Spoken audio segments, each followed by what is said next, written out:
I'm Nicole. I'm Rolando. And I'm Eddie Z.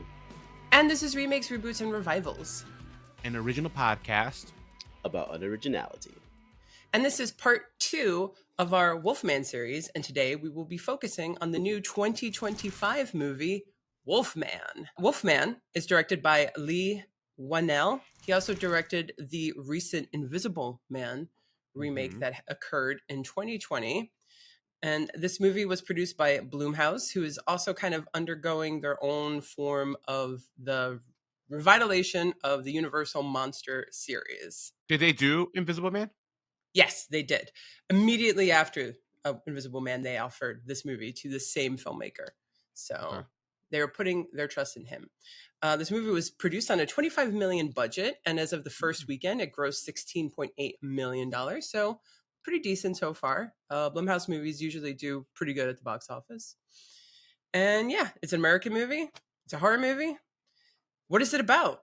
So the story follows Blake. He is from San Francisco, a husband and father who has inherited his remote childhood home in Oregon. The reason he inherited it is because his father has been declared dead after he's been missing for some time.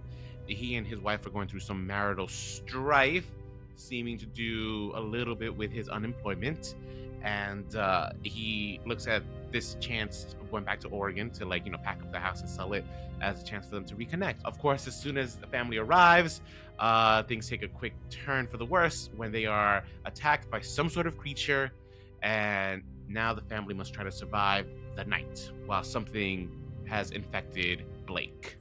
Like we said before, too, immediately after the success of The Invisible Man, this movie was offered to the director, and he said no. But a couple things happened in 2020, most notably the pandemic, right? So everyone was at home, and a lot of people got kind of creative inspiration while they were just sitting at home, kind of with their thoughts, seeing the world kind of going under a huge traumatic episode. But another thing that happened was a close family member of his suddenly and tragically died. And when you put those two kind of elements together, he realized that he could take this story and tell it in a brand new way. And it's very separate from the 2010, which, we haven't really talked about on this show, but the 2010 is very similar to the 1941 movie. And except what they do in that movie, spoiler, is that they make it that it's all in his head. Oh, I haven't seen it, so that's interesting. I didn't know that. So in this one, though, there's kind of no doubt about it, right? They're going back to the whole, this is actually truly happening, under the radar in the rural woods of Oregon. But the approach and what it does to the inflicted is completely different from the Wolfman. So this is very much its own separate movie. Just a quote I want to read you really quick from the director. He said, when we talk to our dogs, right, something that very much inspired him, we all anthropomorphize our pets. I have a hard time saying that word, apparently. I have whole conversations with my dog where I'm like, what are you doing? Oh, you're upset? What are you upset about? And he's just staring at me. See, they recognize tone and maybe up to 20 words. And I was thinking about that and how the classic Wolfman story is a great way to use this, because usually in the Wolfman stories, the transformation, super quick. And I was like, well, what if you slowed this down and treated it more like a degenerative illness? And I was thinking more of a film like Still Alice. Have you guys seen Still Alice? I don't think so. It was a 2018 movie with Julianne Moore. She won the Oscar for it, where she got early onset Alzheimer's. And so he chose to tell this story more as kind of like a person who gets a disease, who slowly strips them of their agency and of their identity. And also from the point of view, not only of the loved ones realizing this isn't the person I recognize anymore, but from the person undergoing it and seeing how things are changing and what it must be like to go through that, which heavy, right? Not anticipating that going into the Wolfman. Do you know that there were 2 other people in consideration to playing the Wolfman? Before Christopher Abbott? Uh-huh. Ooh, I'd love to hear who they were. There was actually, so one was attached to the project for a while before the director left and Whannell came back. And that was Ryan Gosling. Ryan Gosling was originally going to be the original Wolfman, but prior to him, there was consideration of Dwayne "The Rock" Johnson, which I feel would have changed the tone of the film completely. Yeah, big time. Like Ryan Gosling, I think, okay, yeah, that one I get, right? Not The Rock. That would have been an action movie. Yeah. Can The Rock actually become a serious actor? Is it too late for him? Do you think that he could now kind of change that trajectory in his career? I don't think he has a range.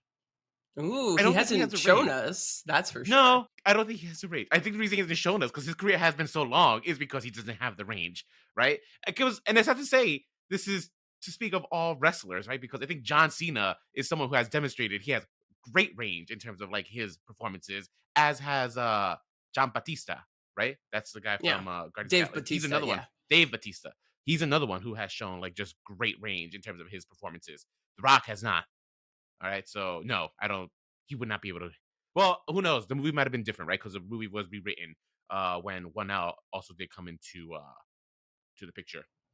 Yeah, I'm actually really glad that this wasn't a star vehicle. I think that having more of a character actor was just the better way to go for this. I would agree.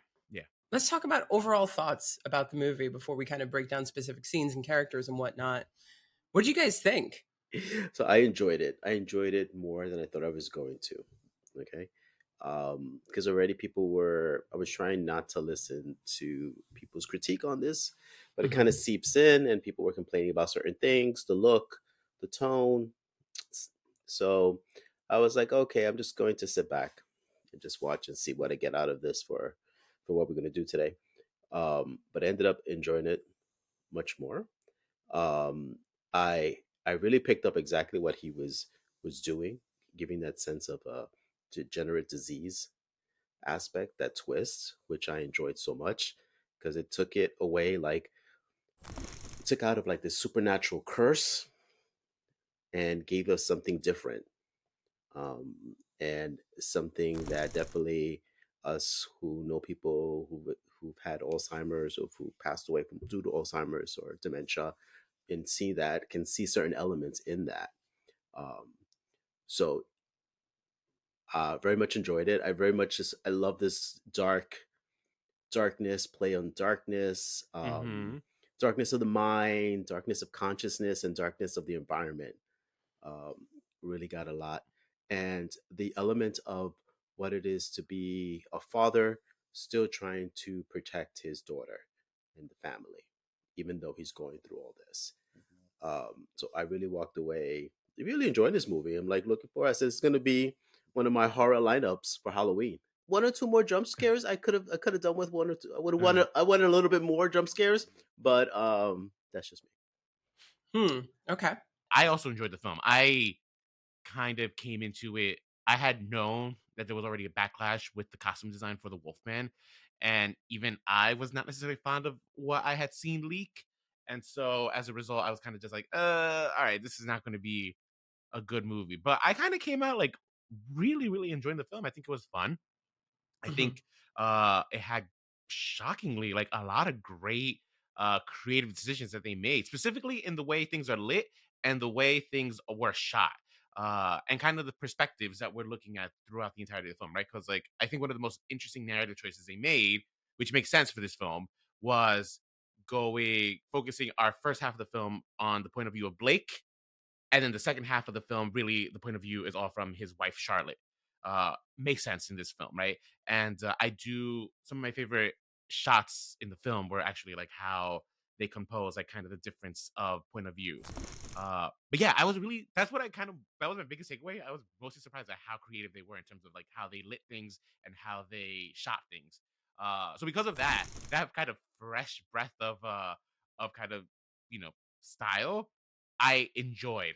The other thing I really loved about it was also the story. I actually did like how we went from having a sexual predator turn into a werewolf to this really just the definition of a non-toxic man.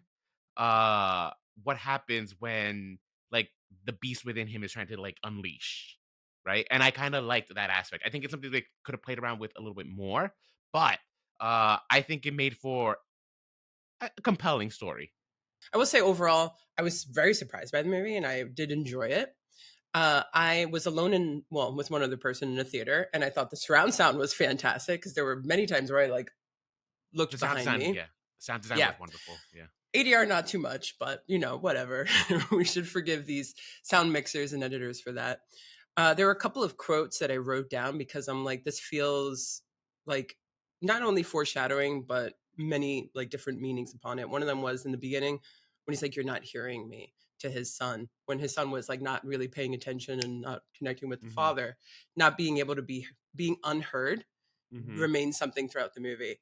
Uh, People get taken from you just like that. Mm-hmm. Again, another, he was talking more so about the creatures in the woods in the beginning when he was talking to the little boy, who was great casting because he looked just like Christopher Abbott.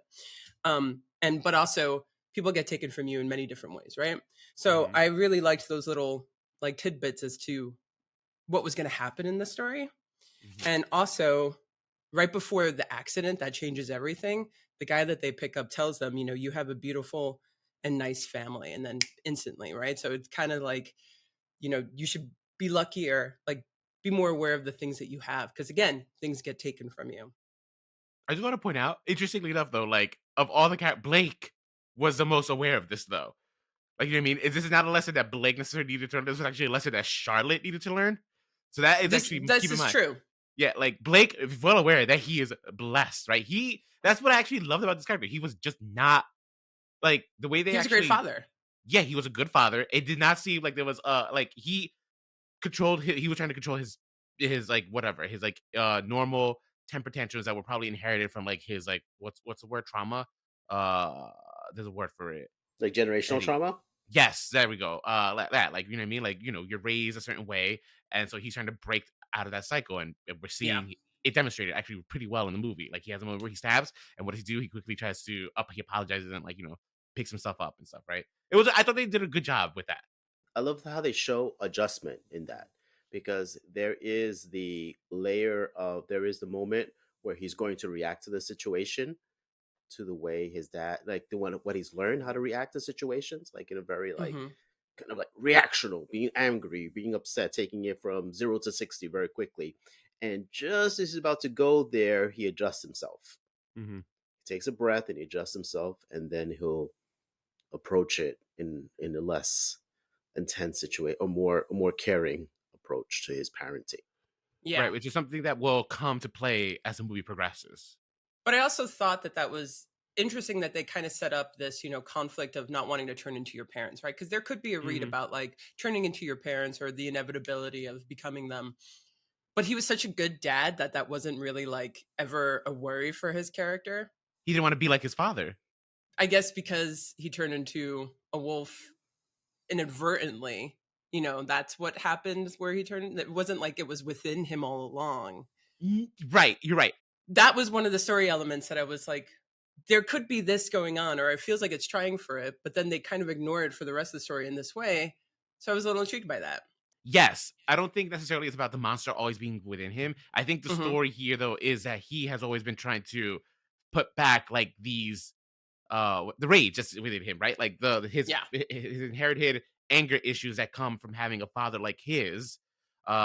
I think is something that, so he's always, I think since he was like a young kid, had to put like this kind of like, no, this is not who I want to be. So he's always had to put kind of like this animalistic nature of us, right? When we just go primal and just like scream and shout. He's always, I think, been fighting it, and I think that's what it's about. It's not necessarily that he's. So that's the thing. That's why I think as I was watching the film, I think I as a storyteller, I may have gone the route of what do we do? What is the story of a man who is like a quote unquote good person, right? Like he's a feminist, let's say. Uh he's non-toxic. And what happens if all that is really just a facade he's putting on, and deep down he's really one of the worst absolute people, that he's always been just trying to fight this, like this he everything that he has done is a facade, and like finally now that the werewolfism in him is like unleashed, it's breaking through, right? We see the real personality within, which is dark, it's cynical. That's not what this movie was, actually. It turns out No. that he was always a good person, and this is why actually the curse is able to be broken in a way. Yeah, Or I at think it least, plays yeah, more so it's into able the ending. to end. Well, Hmm. I thought one of the other story elements that I was like interesting that they did that was the conflict between the parents. Don't know if that was 100% necessary, especially because it wasn't her story about learning to be a better mother and a better caretaker. I mean, she was kind of petrified the whole time. Hmm. And It didn't. So things kind of seemed like they were there for a reason, but at the end of the film, it made me just question why they were there to begin with. I think maybe if she wasn't his wife, if she was like, if he was a single father, Mhm. and Just he like we really got to saw a time between like him and his kid, kind of echoing the fact that his father was a single father, and that it's this new girl who like they go away on a weekend, maybe she didn't want to have kids, and then she learns to become a parent and becomes this whole cycle of parenting and whatnot, and then that last scene that mirrors him in the youth with his father looking out over the Oregon mountains. I don't know, I think maybe it could have been a little bit better. I didn't necessarily, I thought that the performances were great and everything overall was really, really nice, but that element didn't feel necessary to me. So yeah, so I agree. I think Charlotte, the wife, was the least developed character, right? This is a problem we've seen with two Absolutely. Wolfman movies, right? The female is always least developed. Now, it's not to say she wasn't. They tried. Like they tried to introduce a little bit of conflict, right? She's a working mother. She is implied to be a workaholic, and because she's such a workaholic, there seems to be a disconnect between her and her daughter, right? That is basically the basic premise, and like, it's something that I think could have been played up a little bit more when as Blake is becoming the Wolfman. Spoiler alert, guys, but you should know this, right? The trailer says it that he's going to be the Wolfman. Uh, the the father, but yeah, like the daughter kind of doing everything she can to kind of get in the way of like the mom protecting her because this is her father, right? That's something that could have been played up a little bit more. However, I think in realistic fashion, he's becoming like this monster. So like, I think a child would go to the most human looking person, right? Yeah. No, for sure. And in terms of spoilers too, maybe we should give away the big spoiler, which is warning. Because the big spoiler of this movie, Or the big twist.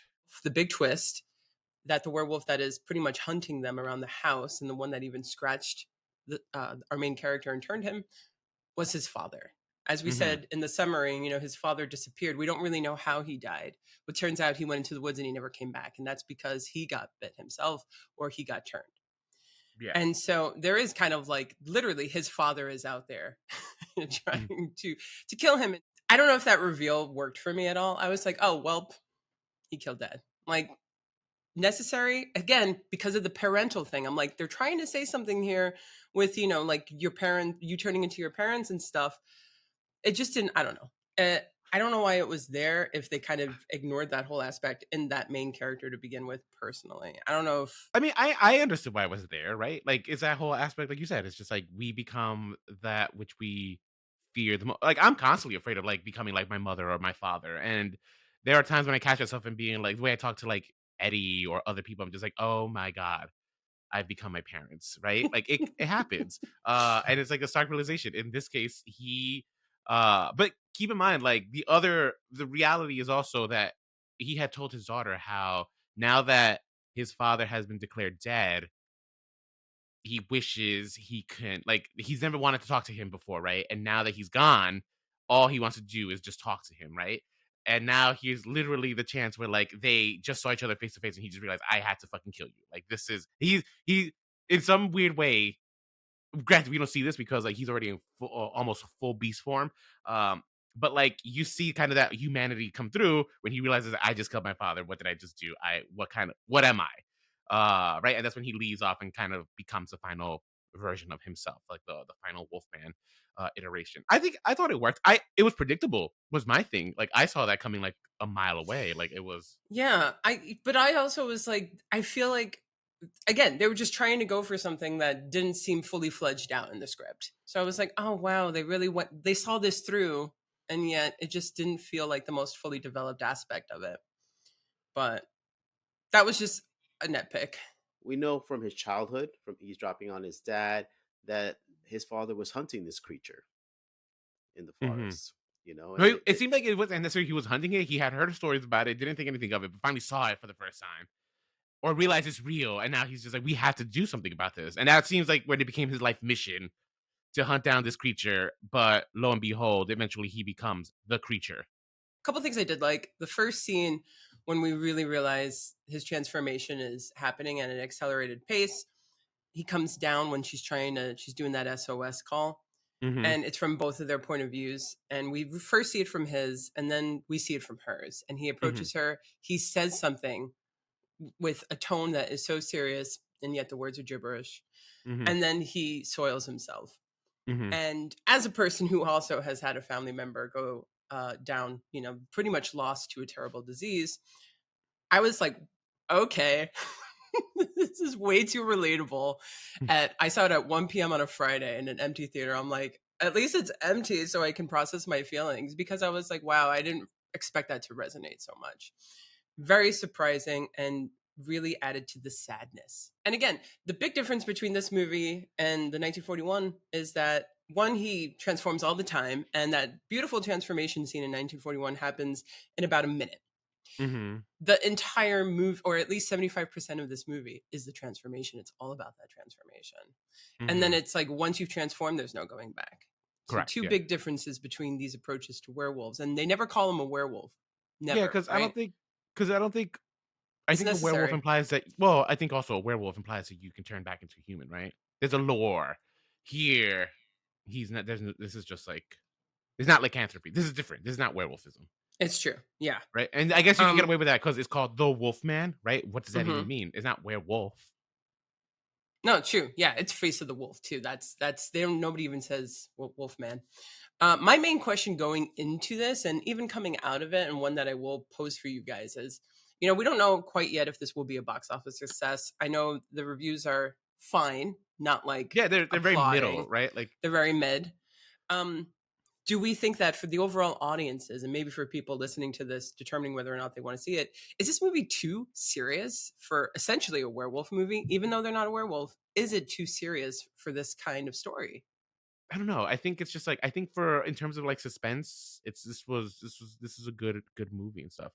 I wanted to go back though what you said about the shooting, like so the scene that you pointed out, right? What I loved about this, so for me, I don't have that necessarily that connection about seeing a family member lose their motor functions like that, but what I loved about it was actually the lighting, right? Because when it happens, it's after he has been passed out after like another attack from the werewolf, the wolf man that's out there, and he wakes up, and it looks the way it's lit, it looks like it's almost like dawn. And I was confused in theater. I'm just like, interesting. I thought the marketing said it's all one night, and it didn't occur to me until we get that the camera pans around and the lights start going dim again, and we get her point of view, and we realize how what we're seeing is all from his perspective. Now we're back to now just her perspective, and it kind of almost through her perspective for the rest of the film. And now it's all dark, and that's where I think again lighting was such an important element here because if you follow my Instagram and my TikTok, which still exists, guys, I complain about underlit things. There is a problem in film and video and television right now that like things are just severely underlit by which we can't see what we need to focus on, right? And I think this one, I was afraid that this was going to happen once we get into the dark, like we're seeing her point of view. However, things were lit in a way where like we were able to make out what we needed to make out, right? If we needed to make out just her silhouette ever so slightly, we were able to make it out, right? So yeah, so I think even if you're a fan of horror, I think like because of how well crafted this film was, I think it's definitely worth a watch, right? Like I think it turned out to be a much smarter horror film than I was expecting. Because I was just expecting like a you know fun horror film, and it was fun, but it turned out to be like it had a little bit of depth. I like Yeah, that. there's different level. There's definitely more layers here that you can pick out and stuff like that. But I think it does provide that whole like, oh, this is like a fun horror movie. It's like, oh man, it's like when like the person you care about suddenly becomes the monster. You know, and so you definitely get all those things. Um, but I did enjoy it. And it's so funny that you pointed it out. Like 75% of the movie is transformation, and I I really love that. I really love that slow. It was very quick, but very slow as you experience it with him. Um, that's even things that I missed that I caught later on. The scene where he's like securing the front door, and he's screaming at his wife and his daughter, and they're just looking at him. And I'm just like wondering, wait, what's going on? Is this in his head? They're not moving. Like, what? They're looking at him like, like they're confused, and I didn't get it. I didn't get it. And then I'm like, oh no, they don't understand him. Yeah. Because we were all at his point of view throughout this movie. Up until this point, we're still in his point of view. So we don't know that he has lost his ability to talk. So he thinks he's talking normally, right? And then when we go to her point of view, she's on the intercom talking, and she's just like, oh my God, he can't even speak. Like, he's not making any sense. And we realize, like, oh, that's what that was. Which I thought was smart. It's like, that was a good, slow, like, it wasn't that slow of a reveal, but it was a good reveal. Yeah, Eddie, sorry, not to cut you off, but yeah, I think that was, like, again, just smart storytelling. And him still being able to hold on to an aspect of his humanity throughout all this. Because that moment when I love it when they don't understand each other, they get their point of view. He's talking, his wife doesn't understand, and you switch it around, and he's speaking, and she doesn't understand him, and you get it from their point of view. But when he connects with his daughter, he understands her. He hears her clearly. Yeah. And it's like there's like she's able to and that pull, little motif yeah, that they she's have able with to the pull- reading. Yeah. Of the mind. I want to point out that that's one of the things that the director did want to play with was this idea of invisible wall, and I think that's one. I think that's one of the things that he did execute very well here, right? Like the invisible wall that exists between a couple, right? When we just don't understand one another, right? And that's something, if you're in a relationship, you understand that, right? You can't read each other's minds.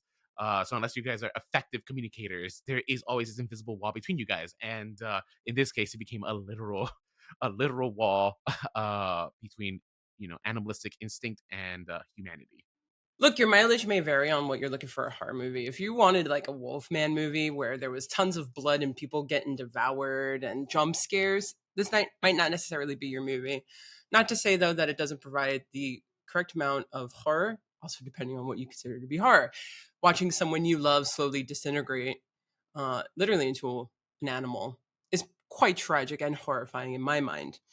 Some movie recs and a book rec if you are into this. If you like body horror and gross out and you kind of want to flinch at the really nice practical effects of a person literally changing their body, you should check out David Cronenberg movies, and particularly The Fly. This felt very similar to The Fly and how a person not changes from a wolf, but to an insect in that movie. And if you want more of the POV of what it's like to feel like you're normal, but you are not, you are changing, your body has completely transformed, and everyone around you, you're trying to communicate to them, but they look at you as that you're different. You should read The Metamorphosis by Franz Kafka, because that is strictly from the POV of someone who just one day wakes up and they're an insect of some sort, and how he feels the same.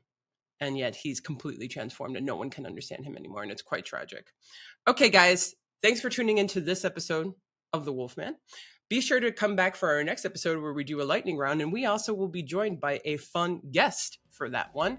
So we're going to do a compare and contrast like we always do between 1941's and 2025's movie. So what are some of your thoughts? Comment on this vid, like, subscribe, all that jazz. And until next time, Stay unoriginal.